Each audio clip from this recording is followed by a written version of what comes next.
ফাতেমা এমন একজন বউ ছিলেন যিনি তার স্বামীর কাছে কোনো আবদারি করতেন না, কোনো কিছু চাইতেন না। তো একদিন স্বামী আসছে আলী, এসে বলছে, এই ফাতেমা, তুমি আমার কাছে কোনো কিছু চাও না কেন? কিচ্ছুই চাও না, আমি চাই তোমাকে দিতে, তুমি নিতেই চাও না। আজকে তুমি এমন একটা কিছু চাইবা যেটা খাওয়ার জিনিস হবে, আমি তোমাকে নিয়ে এসে খাওয়াবো, আমি তোমাকে নিয়ে এসে। তো ফাতেমা বলছেন, না দরকার নাই। কি দরকার, থাক না, কোনো প্রয়োজন নাই। তো আলী আজকে নাসরবান্দা, না আমি খাওয়াই ছাড়বো আজকে, বলো কি খাবা। তো চাওয়ার একটা লিমিটেশন আছে। উনি বললেন, আমার কিচ্ছু লাগবে না, জাস্ট বাজার থেকে একটা আনার নিয়ে আসবেন। কি নিয়ে আসবেন? তো আলী রাদিয়াল্লাহু তাআলা আনহু বলছে, ঠিক আছে যাও, আমি যাচ্ছি, তোমার জন্য নিয়ে আসবো একটা আনার। বের হয়েছেন নেওয়ার জন্য। এই মনোযোগ দিয়ে শুনবেন হাদিসটা, খুব মনোযোগ দিয়ে। বাজার থেকে একটা আনার কিনেছেন, কিনে যখন বাসায় ব্যাক করবেন, হঠাৎ করে একজন গরিব মানুষ আসছে, সে বলছে, আলী, আজ 3 দিন যাবত আমার পেটে কোনো খানা নাই, আমি বড় হতদরিদ্র মানুষ, খুবই ক্ষুধার্ত মানুষ, তুমি কি আমাকে কিছু খাওয়াতে পারবা? আলী রাদিয়াল্লাহু তাআলা আনহু এতটা দান করার মেন্টালিটি ছিল, এতটা ভালো মানুষ ছিলেন, বইয়ের কথা ভুলে গিয়েছেন, ওই আনারটাও আল্লাহর রাস্তায় দান করে দিয়েছেন। তো যখন আনার মানে হচ্ছে ডালিম, ডালিম, ডালিম। ও আচ্ছা, না বুঝলে বলা যাবে, কোনো সমস্যা নাই। আনার মানে হচ্ছে, নগরে ডালিম আছে না নাই? তোমাদের নগরে একটা বড় বাজার আছে, বাজারটার নাম কি? ওখানে দেখবা রাস্তার বাম পাশে শপগুলো বসে না, ফলের শপ, দেখবা অনেক অনেক অনেক আপনার আঙ্গুর রাখা আছে, বেদানা রাখা আছে, আছে না নাই? আপনারা বেদানাও বলেন, ডালিমও বলেন। আচ্ছা, তো উনি দান করে দিয়েছেন। তো যখন দান করে দিয়েছেন, হঠাৎ করে মাথায় আসছে, তো কার জন্য ছিল? ফাতেমার জন্য। বলেন, কার জন্য ছিল? তো মনটা খারাপ যে জীবনে বউ একবার চাইলো, তাও খাওয়াইতে পারলাম না, মানুষকে দিয়ে দিলাম। বাসায় আসছে, মনটা খুবই খারাপ। তো বউয়ের ভালোবাসা কাকে বলে খুব ভালো করে বুঝবেন। আলী যখন গেটটা খুলেছে, ফাতেমা যখন আলীর চেহারার দিকে তাকাইছে, বলছে, আলী, নিশ্চিত তুমি আমার বেদনা, আমার ডালিম তুমি আল্লাহর রাস্তায় দান করে দিয়েছো। সুবহানাল্লাহ পড়ে। তো বলছে ফাতেমা, আসলেই তাই, আমি দান করে দিয়ে আসছি। তো বলছে, আলী, তুমি যদি আমার জিনিসকে আল্লাহর রাস্তায় দান করে খুশি হও, আমি ফাতেমা তাতেই খুশি হয়ে গেলাম। অবাক করা বিষয় দেখেন, হঠাৎ করে একজন মানুষ বাসার গেটে নক করেছে, এই কেউ কি আছে বাসায়? গেট খুলেছে, তো দেখছে গেটের বাইরে দাঁড়িয়ে আছে একজন সাহাবী, তার নাম হচ্ছে সালমান ফারসি। তার নাম কি? এদিকে পেছনে কিয়ামত হয়ে যাক, তোমরা আমার দিকে তাকাও। তার নাম কি? সালমান ফারসি। বলছে, কি হয়েছে আপনার, হঠাৎ করে আপনি আমাদের বাসায় আসছেন? বলছে, নবীজি তোমার জন্য 9টি আনার হাদিয়া পাঠিয়েছেন। আপনার সুবহানাল্লাহ পড়তে পারলেন না? কয়টি আনার? আরো জোরে। তো আলী বলছেন, নো, এটা আমার না, এটা আমার হতে পারে না। সালমান ফারসি বলছে, কেন? এটা তোমার জন্য পাঠিয়েছে। আলী বলছে, ভালো করে চেক করো, এটা আমার জন্য হতে পারে না। বলছে, কেন? বলছে, আল্লাহ তাআলা কোরআনে বলেছেন, মান জাআ বিল হাসানাতি ফালাহু আশরু আমসালিহা, যে আল্লাহর রাস্তায় একটা দিবে, আল্লাহ তারে 10 গুণ বাড়ায় দিবে। তাহলে আমার তো 9টা হবে না, আমার হবে কয়টা? তো সালমান ফারসি এই কথা শুনে আবার পকেটে হাত দিয়েছে, হাত দিয়ে আর একটা বের করেছে, বলছে, নবী তোমাকে 10টাই দিয়েছে, আমি জাস্ট পরীক্ষা করছিলাম। সুবহানাল্লাহ পড়ে। তো চাইলেও একটা ভালোবাসা লাগে, আর যে আল্লাহর রাস্তায় দান করে তার আরো বেশি বাড়ায় দেয়। একজন আওয়াজ দিয়ে বলেন, তিনি কে?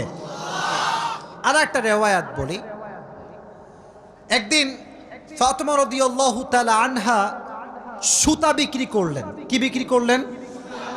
সুতার দাম হচ্ছে 6 দিরহাম। কয় দিরহাম? আচ্ছা, তো বলছে, হে আমার স্বামী আলী, 6 দিরহাম নিয়ে কয়েকটা রুটি নিয়ে আসো হাসান এবং হোসাইনের জন্য। কার জন্য? হাসান এবং হোসাইন কার সন্তান? ফাতেমা এবং আলীর সন্তান। তো অবাক করে একটা রেওয়ায়াত, আমি জাস্ট গতকালকে এটা পড়লাম, এটা আমি আগে জানতাম না। তো বের হয়েছে বাসার থেকে রুটি কিনবার জন্য। কি কিনবার জন্য? রুটি কিনে ফেলেছে। Just he was coming back to home, বাসায় আসছিলেন। হঠাৎ করেই গরিব আসছে, অসহায় মানুষ। আলী, কিচ্ছু নাই পেটে খাওয়ার মতো, তুমি কিছু দিতে পারবা? আলীর মনোমাইন্ড এতটা বড় ছিল, যা কিনতে গিয়েছিল ফ্যামিলির জন্য ওইটাও আল্লাহ রাস্তায় দান করে দিয়েছে। জোরে সোরে পড়ুন সুবহানাল্লাহ। সন্তানের জন্য খাবার আপনি কিনেছেন, কিন্তু দান করে দিয়েছেন, কিন্তু ভেতরে একটা কষ্ট আছে না নাই?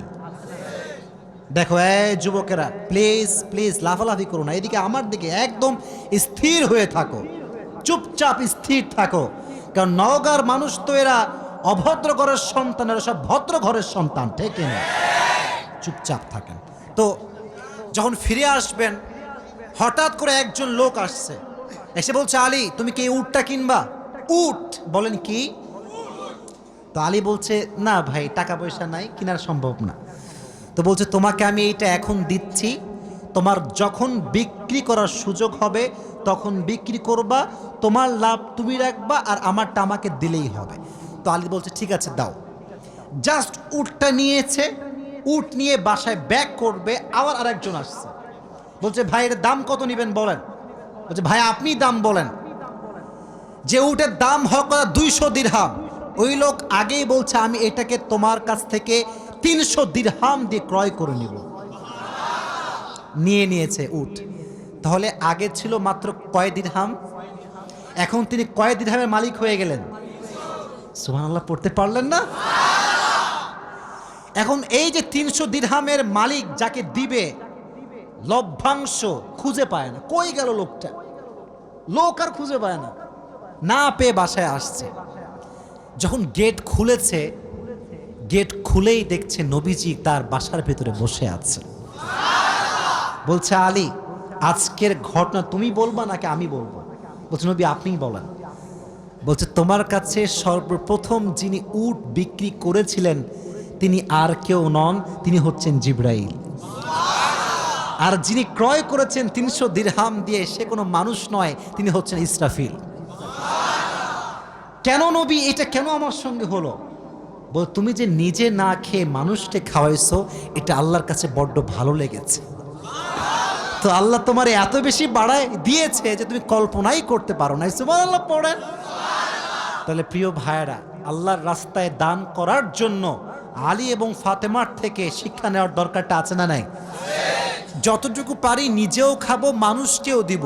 নিজে খাবো, মানুষকে দিব না, এটা স্বার্থপর ছাড়া কিচ্ছু হতে পারে না। আমরা স্বার্থপর হব না, ভালোবেসে যাব। আল্লাহ ভালোবাসার মন আমাদের দান করুক, পড়না আমিন। আর একটা হাদিস, আচ্ছা বলেন তো পরিবারের, আচ্ছা এখানে সব যুবক আমার মনে হয় আমরা মধ্যবিত্ত পরিবারের সন্তান, ঠিক আছে না প্রিয় ভাইয়েরা? শোনেন একটা কথা বলি, অনেক সময় অনেক যুবকের মন খারাপ হয় যে হুজুর শখের একটা R15 নাই, শখের একটা আইফোন নাই, ঠিক আছে না প্রিয় ভাইয়েরা?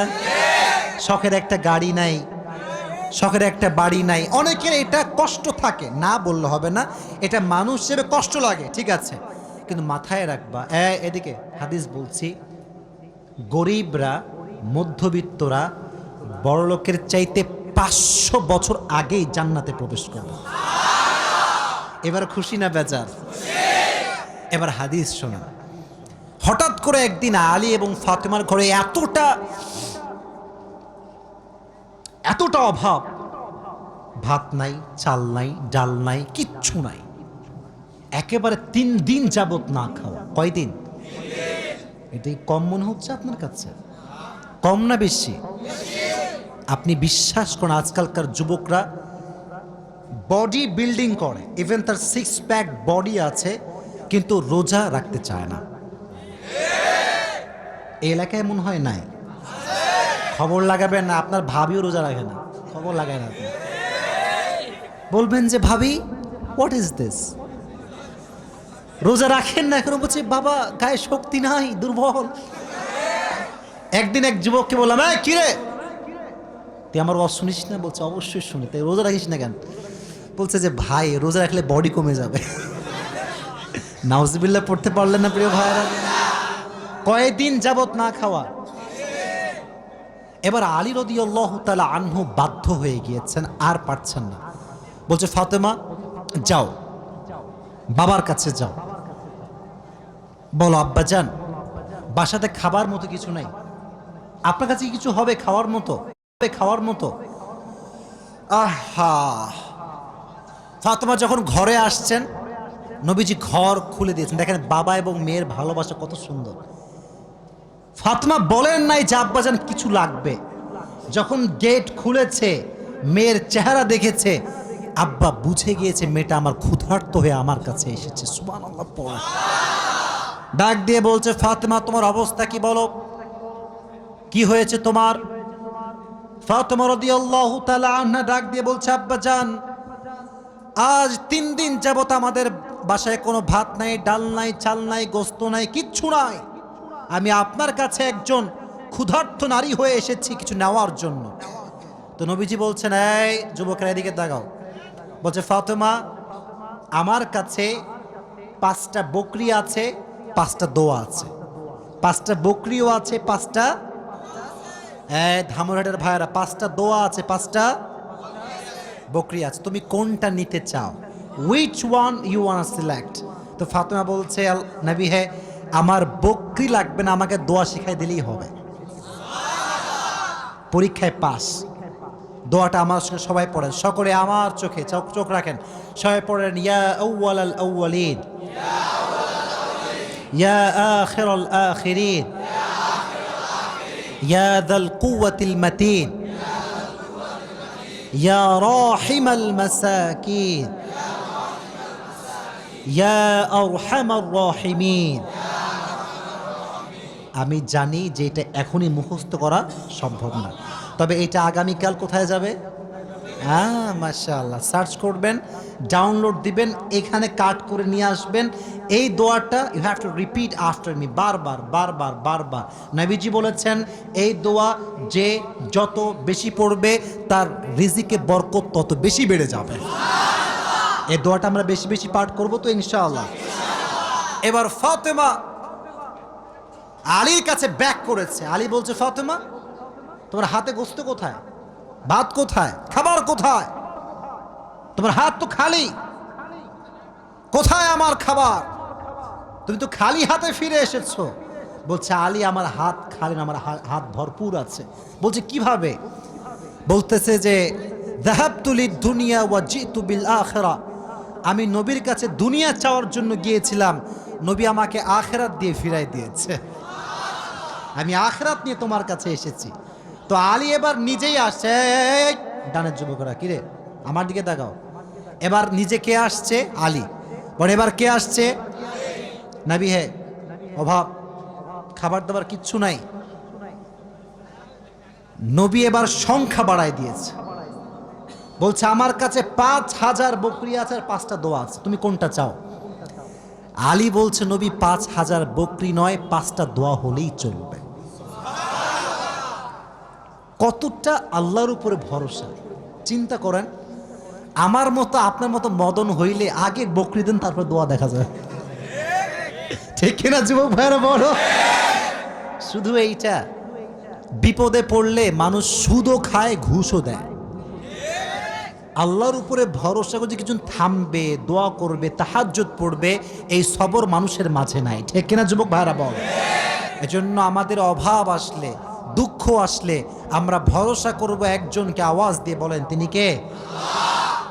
আপনারা মনে হয় বিরক্ত হয়ে গেছেন, আমি দোয়া করে দেব, তাই না? না না, বিরক্ত হয়ে গেছেন মনে হয় না। আসলে খুব ভালো লাগলো এই বিষয়টা যে আপনারা এতটা আগ্রহী যে বৃষ্টি হচ্ছিল তা আপনারা জান নাই। এটাই প্রমাণ করে নওগাঁর মানুষ ইসলাম প্রেমিক মানুষ, কোরআন প্রেমিক মানুষেরা।